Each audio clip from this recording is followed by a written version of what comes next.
नमस्कार शिक्षक बंधू आणि भगिनींनो.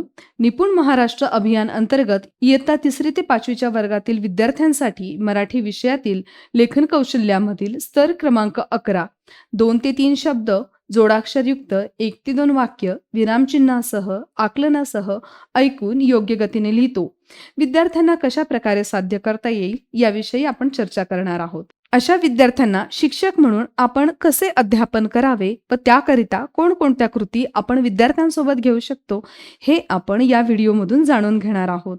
तर अध्ययन स्तर क्रमांक 11 या स्तरामध्ये मुलांना काय येणे अपेक्षित आहे व या स्तराचा अर्थ काय होतो हे समजून घेऊया.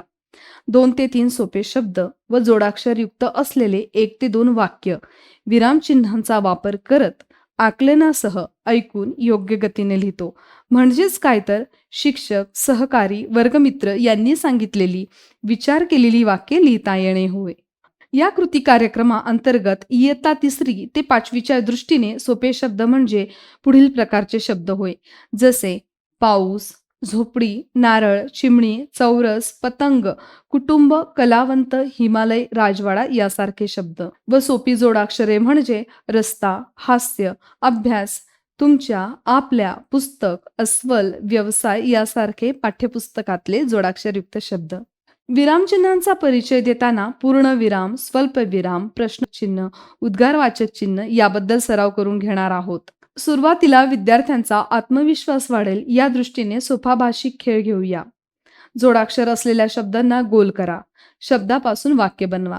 फळ्यावर आपण काही जोडाक्षरयुक्त व काही सोपे शब्द लिहूया. विद्यार्थ्यांना या शब्दांचे वाचन करत जोडाक्षरयुक्त शब्दांना गोल करण्याची संधी देऊया आणि त्यानंतर विद्यार्थ्यांना त्या शब्दापासून वहीमध्ये वाक्य लिहिण्यास सांगूया. ज्या वेळेस आपण फळ्यावर अक्षरे लिहितो त्यावेळेस जोडाक्षरे कशी तयार होतात, कशी लिहावीत, लिपीचिन्हे कशी जोडावीत याचे दृढीकरण होत असते. या कृतीमुळे दृश्य आकलन तर सुधारतेच, परंतु एकाग्रता सुद्धा वाढते. मागील कृतीप्रमाणे चिकित्सक विचार करण्याची संधी देत विद्यार्थ्यांना अजून एक खेळ घेता येईल, तो म्हणजे शब्द नकाशा. यामध्ये जोडाक्षरयुक्त शब्द फळ्यावर लिहूया. मुले त्या शब्दाशी संबंधित जोडाक्षरयुक्त शब्द सांगतील. ते शब्द मुख्य शब्दाच्या अवतीभोवती लिहून घेऊयात आणि त्या शब्दांचा वापर करून वाक्य बनवूया. या ठिकाणी आपण शब्द घेतलेला आहे विद्यालय.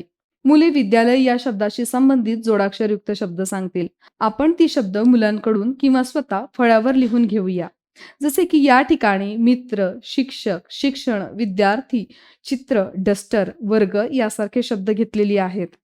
विद्यार्थी या शब्दाचा वापर करत वाक्य बनवतील. हा खेळ आपण वैयक्तिकरित्या किंवा गटामध्ये सुद्धा घेऊ शकतो.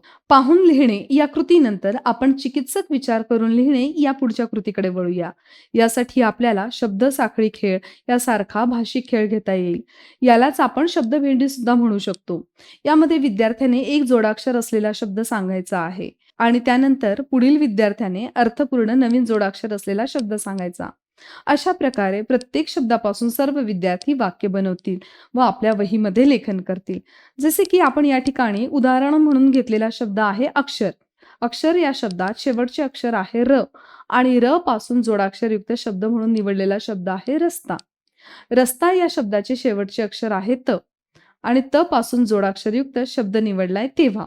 पहिला शब्द आहे अक्षर आणि त्या अक्षरापासून वाक्य तयार केले आहे माझे अक्षर छान आहे. पुढील शब्द आहे र पासून रस्ता, यापासून वाक्य तयार केले आहे रस्ता मोकळा होता. पुढील शब्द आहे तेव्हा. तेव्हा शब्दाचा वापर करत वाक्य तयार झाले पाऊस पडला तेव्हा गार वारा सुटला. आपण विद्यार्थ्यांना फळ्यावर वाक्य लिहिण्यास सुद्धा सांगू शकतो. या खेळाद्वारे वेगाने विचार करण्याची क्षमता, स्मरणशक्तीला चालना देता येते. या संवादातून वर्ग सहकार्याने उच्चारलेले शब्द, जोडाक्षरांचे वाचन, लेखन आणि शब्दसंग्रह या तीनही कौशल्यांचा विकास होऊ शकतो. विरामचिन्हांची नावे ओळखून योग्य ठिकाणी वापर करणे. यामध्ये शिक्षकांनी विद्यार्थ्यांचे गट करावेत. एका गटाकडे विरामचिन्हाच्या आकाराची कार्ड तर दुसऱ्या गटाकडे विरामचिन्हांच्या नावाची कार्ड द्यावीत. गटातील एका विद्यार्थ्याला विरामचिन्हांच्या आकाराचे कार्ड दाखवण्यास सांगावे व दुसऱ्या गटाने त्याच्याकडील विरामचिन्हांचे नाव शोधून ते नाव मोठ्याने वाचण्यास सांगावे. दुसऱ्या गटाने त्यांनी दाखवलेल्या कार्डातील नाव दाखवावे व पहिल्या गटातील विरामचिन्हांचा आकार दाखवून पुन्हा त्यासंबंधी एक वाक्य सांगावे. विद्यार्थ्यांनी बरोबर ओळखल्यानंतर योग्य वाक्य सांगणाऱ्या विद्यार्थ्यांचे अभिनंदन करावे. शिक्षकांनी चिन्हांची नावे दाखवून 5 मिनिटात जो अधिक वाक्य तयार करेल अशा गटास विजयी घोषित करावे. या कृतीमध्ये आपण विद्यार्थ्यांना काही वाक्य सांगणार आहोत.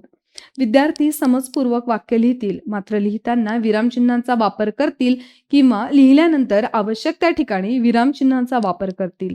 योग्य विरामचिन्हांचा वापर करेल त्यास विजेता म्हणून घोषित करावे. फिरते लेखन या कृतीमध्ये पहिला विद्यार्थी एक वाक्य लिहिणार, दुसरा विद्यार्थी पहिल्या वाक्याच्या संबंधित दुसरे वाक्य लिहिल. अशी वाक्य जोडत गेल्यास गोष्ट तयार होते. फक्त अट या ठिकाणी एकच ठेवायची की या गोष्टीमध्ये जोडाक्षर आणि विरामचिन्हे असायला हवीत. दिलेल्या उदाहरणांमध्ये पहिल्या विद्यार्थ्याने वाक्य सांगितले, आईने कवितासाठी नवीन कंपास बॉक्स आणला. दुसरा विद्यार्थी पहिल्या वाक्याच्या संबंधित दुसरे वाक्य तयार करतो. कविता म्हणाली, अरे वा, किती सुंदर. तिसरा विद्यार्थी या ठिकाणी म्हणेल, कविताने विचारले, आई दादासाठी पण आणलास का? अशा प्रकारे आपण गोष्ट तयार करून घेऊ शकतो. शिक्षक बंधू आणि भगिनींनो, अशाच प्रकारचे विविध उपक्रम, कृती कार्यक्रम कशा प्रकारे राबवता येतील याची चर्चा आपण पुढील व्हिडिओमध्ये करणार आहोत. धन्यवाद.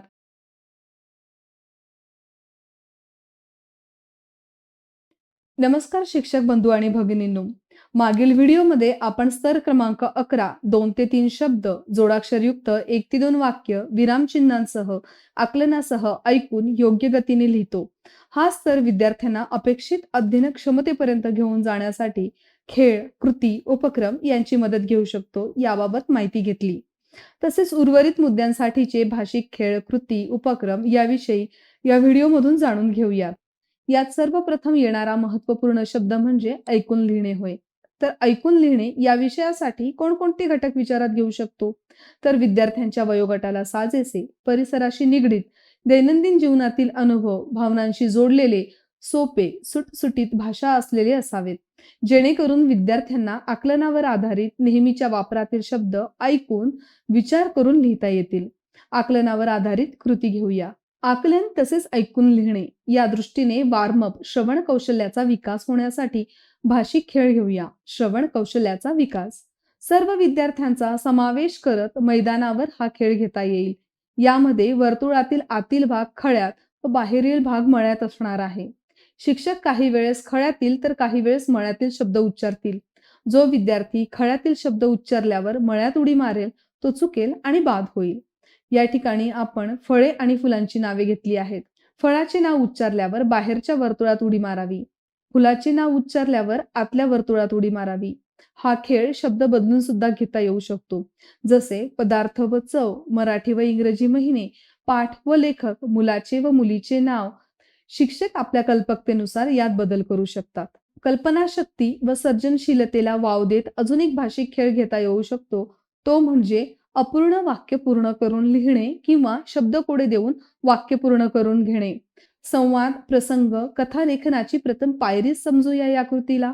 अपूर्ण वाक्य पूर्ण करून लिहिणे यामध्ये ग्रंथालयात हे वाक्य पूर्ण करताना मुले ग्रंथालयात पुस्तके वाचत होती अशा पद्धतीने जोडाक्षराचा वापर करत वाक्य पूर्ण करतील. तसेच अजून एक उदाहरण म्हणजे दप्तर. दप्तरात वही व पुस्तक आहे. जोडाक्षराची अट पूर्ण करत विद्यार्थी वाक्य लिहू शकतात. या ठिकाणी आपण प्रश्नार्थक वाक्य तयार कर अशी ही अट देऊ शकतो. शब्द कोडे यांचा वापर करत भिंतीवरील कोणती वस्तू वेळ दाखवते? भिंतीवरील घड्याळ ही वस्तू वेळ दाखविते. दिवसा कोण प्रकाश देतो? दिवसा सूर्यप्रकाश देतो. यात मुले प्रश्न ऐकून विचार करून उत्तरे लिहितील. अभिव्यक्ती क्षमता वाढीसाठी असे अनेक खेळ आपण घेऊ शकतो. बघा, लक्षात ठेवा आणि लिहा. या कृतीमध्ये विद्यार्थ्यांचे गट तयार करावेत.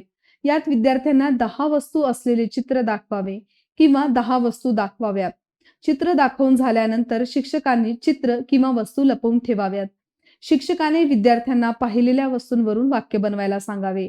ज्या गटातील विद्यार्थी अधिकाधिक वाक्य बनवतील त्या गटाला विजयी घोषित करावे.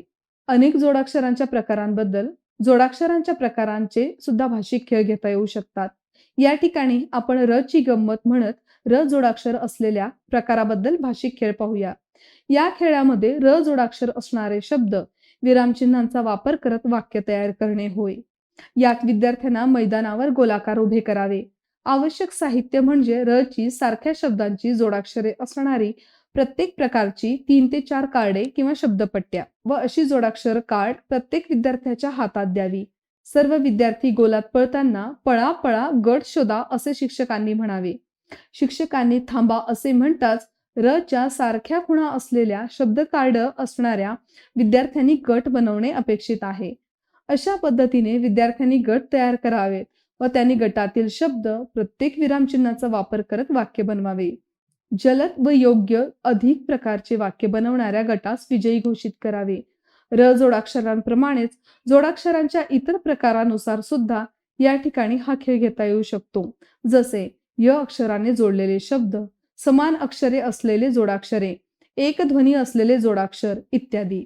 विचार आणि लेखनाची गती जुळणे यासाठी गती वाढवण्यासाठी आपण अजून एक भाषिक खेळ घेऊया. वाक्य पूर्ण करा.